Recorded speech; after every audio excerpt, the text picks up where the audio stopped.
এবার মেট্রো বিভ্রাটের খবর দেব। শহীদ ক্ষুদিরাম থেকে দক্ষিণেশ্বরের মাঝে ফের মেট্রোর বিভ্রাট হয়েছে। আমরা জানবো, শান্ত আমাদের প্রতিনিধি সঙ্গে রয়েছেন। শান্ত, কি হয়েছে? দেখো, শহীদ ক্ষুদিরাম থেকে টালিগঞ্জ অর্থাৎ দক্ষিণেশ্বর যে করিডর, এই করিডরের মাঝে গত কয়েকদিন ধরেই বিপর্যস্ত পরিষেবা। আজকেও তার ব্যতিক্রম হলো না। সকালে অফিস টাইমে দেখা গেল প্রায় 8 ঘন্টা থেকে 40 মিনিট কোনো মেট্রো পরিষেবা নেই। দীর্ঘক্ষণ ধরে যাত্রীরা দাঁড়িয়ে রয়েছে প্ল্যাটফর্মে।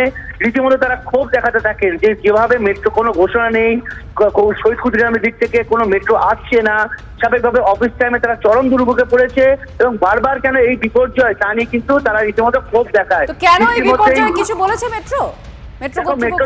মেট্রোর তরফে যেটা জানানো হচ্ছে, যেহেতু নোয়াপাড়া থেকে বিমানবন্দর মেট্রো পরিষেবা নতুন শুরু হয়েছে, তাই এই শহীদ ক্ষুদিরাম থেকে যে দক্ষিণেশ্বর যে মেট্রোটি যাচ্ছে সেখানে নোয়াপাড়ায় গিয়ে তাদের একটা সমস্যা হচ্ছে। একই সঙ্গে যে টালিগঞ্জ থেকে শহীদ ক্ষুদিরাম মাত্র মহানগর উত্তম কুমার থেকে যে শহীদ ক্ষুদিরাম সেখানে ক্রস করতে গিয়ে মেট্রো যে ক্রস কানেকশন সেখানে গিয়ে কোনো একটা ত্রুটি হচ্ছে, যার ফলে একাধিক মেট্রো টালিগঞ্জে গিয়ে সেখান থেকে আবার দক্ষিণেশ্বর থেকে ফিরিয়ে দেওয়া হচ্ছে। শহীদ ক্ষুদিরামের দিকে অর্ধেক রেক যাচ্ছে না এবং যে রেকগুলি যাচ্ছে সেই রেকগুলো সময় মতো দক্ষিণেশ্বরের দিকে মুভ করছে না। সব মিলে একাধিক ত্রুটি দেখা যাচ্ছে এবং যে কারণে বিপর্যস্ত মেট্রো পরিষেবা। ধন্যবাদ।